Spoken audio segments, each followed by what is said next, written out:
بسم الله الرحمن الرحيم الرحمن علم القرآن خلق الإنسان علمه البيان الشمس والقمر بحسبان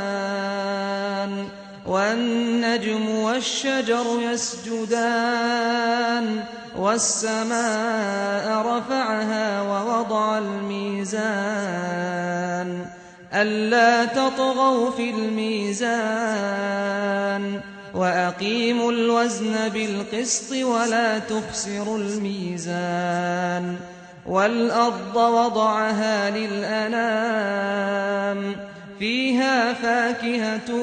والنخل ذات الأكمام والحب ذو العصف والريحان فبأي آلاء ربكما تكذبان خلق الإنسان من صلصال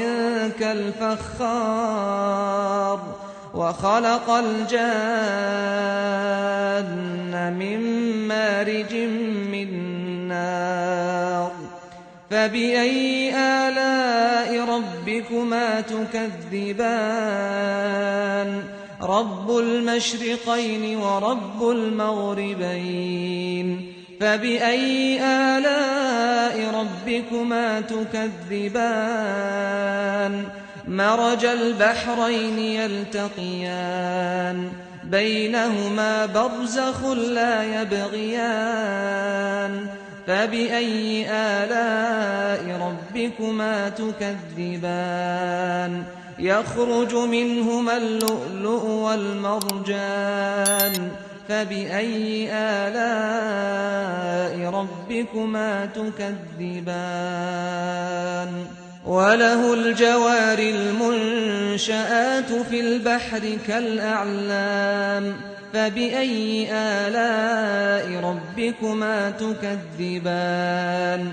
كل من عليها فان ويبقى وجه ربك ذو الجلال والإكرام فبأي آلاء ربكما تكذبان يسأله من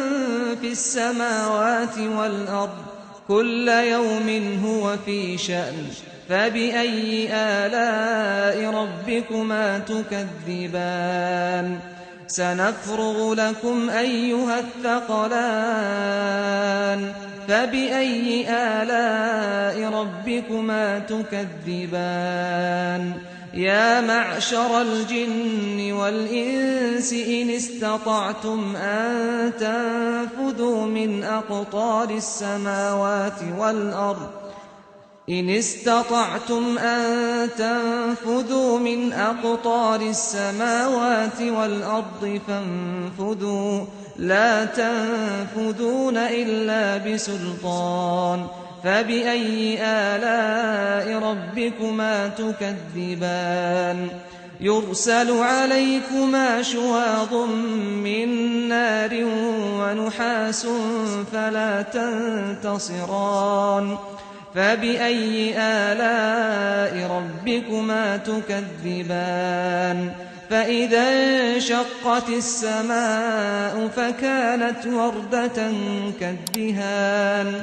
فبأي آلاء ربكما تكذبان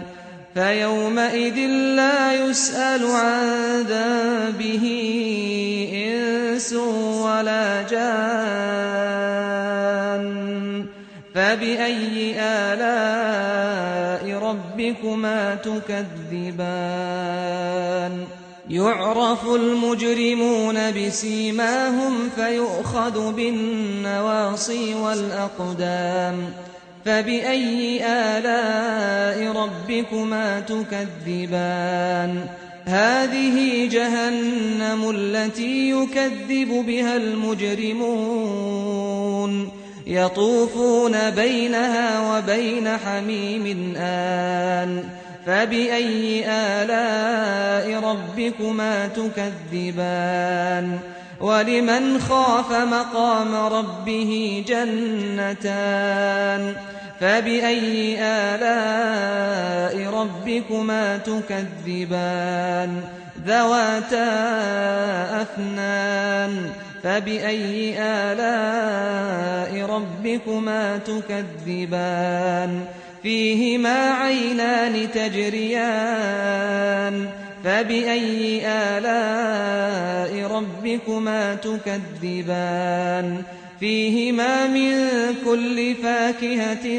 زوجان فبأي آلاء ربكما تكذبان متكئين على فرش بطائنها من استبرق وجنى الجنتين دان فبأي آلاء ربكما تكذبان فيهن قاصرات الطرف لم يطمثهن إنس قبلهم ولا جان فبأي آلاء ربكما تكذبان كأنهن الياقوت والمرجان فبأي آلاء ربكما تكذبان هل جزاء الإحسان إلا الإحسان فبأي آلاء ربكما تكذبان ومن دونهما جنتان فبأي آلاء ربكما تكذبان مدهامتان فبأي آلاء ربكما تكذبان فيهما عينان نضاختان فبأي آلاء ربكما تكذبان فيهما فاكهة ونخل ورمان فبأي آلاء ربكما تكذبان فيهن خيرات حسان فبأي آلاء ربكما تكذبان حور مقصورات في الخيام فبأي آلاء ربكما تكذبان لم يطمثهن إنس قبلهم ولا جان فبأي آلاء ربكما تكذبان متكئين على رفرف خضر وعبقري حسان فبأي آلاء ربكما تكذبان تبارك اسم ربك ذي الجلال والإكرام